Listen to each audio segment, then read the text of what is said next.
कृपया ध्यान रखें कि इस चैनल में निश्चित सभी जानकारी केवल शिक्षित और सूचनात्मक उद्देश्यों के लिए है। इस यूट्यूब चैनल से प्राप्त किसी भी जानकारी को निवेश सलाह, वित्तीय सलाह, कानूनी सलाह या व्यक्तिगत सलाह के रूप में नहीं लिया जाना चाहिए। जय हिंद दोस्तों। तो जब क्रिप्टो मार्केट के अंदर बड़ी बड़ी वेल कूदती है, उसके बाद क्रिप्टो करेंसी छोटे लोगों को खरीदने का मौका भी नहीं देती है, उतनी तेजी से बढ़ोतरी दिखाती है। ये बात एकदम सही है। और ये मार्केट के अंदर इंडिकेट पहले से हुआ था वेल की तरफ से। सबसे पहले यहाँ पर हम एलोन मस्क की बात करें तो एलोन मस्क ने 2 दिन पहले एक ट्वीट किया था। इसको हमारे ट्विटर के अंदर भी हमने डाला था और ऊपर लिखा भी था कि भाई क्रिप्टो में बड़ा मोह आएगा। अब यहाँ पर एलोन मस्क ने क्या कहा, आप ध्यान से देखिएगा। क्रिप्टो के लिए चीज एक अच्छी यहाँ पर लिखी है। पहले यहाँ पर 2 बटन दिखाए गए हैं। पहले बटन के ऊपर ये लिखा है crypto is a scam, keep money in bank. पहले क्या होता था, क्रिप्टो को लोग स्कैम कहते थे और मनी कहाँ पे रखते थे, बैंक के अंदर। अब सीधा सीधा एलोन मस्क इशारा कर रहा है, क्योंकि ये डाला है जानबूझ के, क्योंकि सामने एक बैंक डूबा है अमेरिका का, 2 बड़े बैंक यहाँ पर डूबे हैं। तो फिर यहाँ पर क्या दूसरे बटन के ऊपर लिखा, bank are scams keep money in crypto, कि भाई अब बैंक स्कैम है, अपना जो पैसा है वो क्रिप्टो के अंदर सेफ है। ये इशारा जा रहा था मार्केट की ओर। कहीं ना कहीं मार्केट के अंदर बढ़ोतरी आनी ही थी। ऐसा नहीं कि गेम रचाया है, ऐसा कुछ भी नहीं है। एलोन मस्क ने भी यहाँ पर डाल दिया था, इसकी वजह से भी है। और कहीं ना कहीं अब हम दूसरी चीज को देखते हैं। अब यहाँ पर हम बात करते हैं दूसरे वेल की। ये एक चोर जैसा वेल है, जैसे कि गेम खेलता है, लोगों के साथ गलत करता है, माइकल सेलर। ये ट्वीट डाल के लोगों को गुमराह करता है। सीधी बात, मैं किसी को बुरा नहीं कहूंगा कि भाई ट्वीट डाल के लोगों को गुमराह करता है। और ये जो कहेगा उससे आपको ज्यादा उल्टा सोचने की जरूरत है। 3 दिन पहले बिटकॉइन इज फॉर बियर्स, इसने बेर का डाला है। मतलब समझ लो ये कहना चाहता है, ये इंडिकेशन ये इसने दिया कि मार्केट गिरेगा। तो 3 दिन पहले एक वीडियो भी बनाया था, इस माइकल को हमने लिया था वीडियो के अंदर। उसको थोड़ा प्ले करते ताकि थोड़ा आपको और भरोसा आए, थोड़ा और ट्रस्ट आए। तो देखो फ्रेंड्स, ये वीडियो था 3 दिन पहले का और वेल का ही यहाँ पर कुछ बातें हो रही थी। थोड़ा प्ले करते हैं, थोड़ा टाइम इसमें दे देना। और इलेक्शन आया और उसमें भी कुछ अगर बड़ा हुआ तो वहां पर बिटकॉइन के लिए और अच्छा हाइप आ सकता है। अब यहाँ पर हम बात करते हैं एक वेल के बारे में। वीडियो को पूरा देखिएगा। मैं वेल को भी मिलाता हूँ और अच्छे बंदे को भी मिलाता हूँ। दोनों को मिलाने के बाद एनालिसिस ऑटोमेटिकली निकल जाता है। सबसे बड़ी यहाँ पर वेल देखा जाए, माइकल सेलर 1,25,000 से ज्यादा बिटकॉइन होल्ड करता है। ये जो बोलेगा इससे उल्टा होगा, इसको कभी भी फॉलो मत कीजिएगा। Bitcoin is for bear. अब देखो इसने क्या लिखा है, मार्केट नीचे जाएगा ऐसा कुछ इंडिकेट किया है। बियर का डाला हुआ है, 21 घंटे पहले डाला है। तो मार्केट अब यहाँ से नहीं गिरेगा। मार्केट देखो अब बहुत जल्द यहाँ से स्टेबल हो सकता है, क्योंकि ये लोग ऐसे ट्वीट डाले और हमें समझ जाना है कि अब यहाँ पर तो देखो फ्रेंड्स, ये था वीडियो। अब यहाँ पर काफी लोग क्या कह रहे हैं कि सागर भाई आप तो कह रहे थे $18,800 बिटकॉइन आएगा। अब फिक्स आंकड़ा कहीं भी नहीं होता है। मैं आपको क्लियर कहना चाहता हूँ, आगे से अब ध्यान रखना। मैं 18,800 कहूँ तो आपको 19,500 पे भी ध्यान देना है, 20 पे भी ध्यान देना है। $2,000-1,500 आगे पीछे देखना ही पड़ेगा, क्योंकि ये वेल है और ये क्रिप्टो मार्केट है, काफी ज्यादा वोलेटाइल है। गिरेगा, ये बात हुई थी 25 से, वो गिरा पक्का। अब 18,800 सपोर्ट एरिया था, बट 19,500 से बाउंस बैक मिल गया, उसमें कोई गलती नहीं है। हमें धीरे धीरे बाइंग करना है। आप लोग ऐसे वेट करके बैठोगे कि हाँ 18,800 आया तो मैं बाइंग करूंगा। अब 18,900 भी आया और 18,800 नहीं आया तो आप क्या बाई नहीं करोगे? इतना $500-700 तो इधर उधर होएगा ही होएगा। अब वो आपकी गलती है। आप कमेंट सेक्शन के अंदर बता सकते हो, जो समझदार लोग हैं उसको मालूम है, और उन लोगों ने शायद बाइंग भी किया है। अब यहाँ पर नेक्स्ट हम बात करते हैं सीजेड के बारे में। बाइनेंस का मालिक, बहुत बड़ी वेल है। इससे ये बंदा सबसे ज़्यादा मार्केट के अंदर वॉलेटिलिटी वगैरह करता है। जैसे कि ये मेरे को इसलिए पता है, आपको भी पता होना चाहिए। सबसे बड़ा इसके पास एक्सचेंज है बाइनेंस। साथ ही साथ देखा जाए तो फिलहाल ये लोग हाइप क्या क्रिएट कर रहे हैं। एक तो मैं ट्रांजेक्शन इसके देख रहा था, जो वेल के ट्रांजेक्शन आते हैं ना, वो यूएसडीटी बाइनेंस के अंदर ट्रांसफ़र हो रहे थे।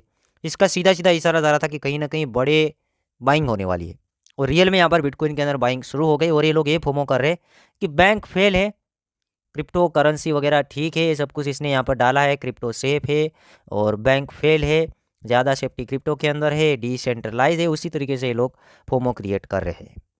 लास्ट वेल के बारे में बात करूंगा। फिलहाल इन हाल ही के दिनों के अंदर जो वोलेटिलिटी हुई है, जस्टिन सन, कौन के मालिक, बीटीटी के मालिक, यूएसडीटी स्टेबल कॉइन के मालिक। ऐसे तो बहुत सारे इसके क्रिप्टो कॉइन है, इसको छोटा मोटा मत समझना, काफ़ी बड़ी वेल है। क्योंकि ये भी ट्रांसफ़र कर रहा था। वेल अलर्ट में मैंने देखा था कि भाई यूएसडीटी जो स्टेबल कॉइन है उसको वो हॉबी में डाल रहा था, बाइनेंस में डाल रहा था। सीधा सीधा इशारा जा रहा था कि भाई बाइंग होने वाली है, या तो हो सकती है, 100% कोई नहीं बताएगा। तो इतनी वेल है आपने वेल का देखा, ये इशारे थे, ये लोग जब ट्रांजेक्शन करते स्टेबल्स कॉइन को एक्सचेंज के अंदर, जो वेल अलर्ट आता है वहाँ से, तो समझ जाना है कि अब बड़े कॉइन के अंदर पैसा जाएगा। और एलोन मस्क के ऊपर खास ध्यान देना है, वो पॉजिटिव है। साथ ही साथ देखा जाए तो हमारे रोबोट कियोसाकी उसके वीडियो में डालता रहता हूँ। ये कभी मत सोचना कि फिक्स आंकड़े पे ही वो आके रुकेगा, पॉसिबिलिटी दिखाई जाती है कि भाई ये सपोर्ट है, इसके ऊपर नीचे हो ही सकता है, $500 $600 $800 $1000 का भी फर्क आ सकता है।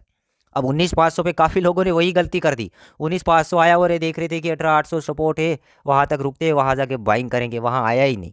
ऐसा भी होता है। और काफ़ी बार 18,800 से नीचे चला जाए, 18 पे चला जाए, आप फिर कहोगे कि सागर भाई आपने 18,800 कहा था, यहाँ रुका ही नहीं। एग्जैक्ट आंकड़ा पे कभी मार्केट रुकती नहीं है, वरना मैं आज अरबपति होता।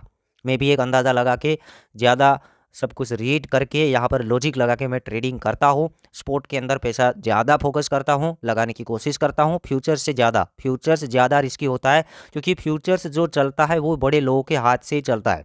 कहीं ना कहीं देखा जाए तो उसमें सबसे बड़ा जो हाथ रहता है वो एक्सचेंज का रहता है। वो कहीं भी आपके एसएल उड़ा सकता है। एक्सचेंज को पता है कि सबसे ज़्यादा एसएल कहाँ लगे हुए हैं, उससे ज़्यादा सेफ है स्पोर्ट, लॉन्ग टर्म और बड़ा पैसा। आप खुद सोच लो, स्पोर्ट के अंदर ध्यान से आप पैसा डालोगे, अच्छे कॉइन के अंदर डालोगे, लॉन्ग टर्म सोचोगे, सबसे ज़्यादा प्रॉफिट वो करेगा। फ्यूचर्स में वही रह जाते लोग, या तो ऊपर से लास्ट में लॉस कर जाते, जो एक महीने में कमाया है वो लास्ट में गवा देते हैं। थोड़ी चर्चा करते हैं मार्केट के बारे में। बिटकॉइन का प्राइस $23,500 देखा था। रेजिस्टेंस $23,000 पे रेजिस्टेंस नहीं लिया, ब्रेकआउट कर दिया, इसलिए वहाँ पर स्टॉप लॉस लगवाया था। और ये छोटे छोटे काफ़ी स्केल्प यहाँ पर आपने किए होंगे और प्रॉफिट भी बन गया है। काफ़ी वोलेटाइल है मार्केट, और अब बैंक डूबने से ज़्यादा फोकस हो रहा है क्रिप्टो में कि क्रिप्टो सेफ है, पैसा अब क्रिप्टो में आने की पॉसिबिलिटी है। अगर इन बड़े बड़े लोगों ने जो फोमो क्रिएट कर दिया तो मार्केट में काफ़ी ज़्यादा पैसा आ सकता है। बैंक डूब रहे तो लोगों की नज़र अब बिटकॉइन की ओर जा रही है, वो बात याद रखना।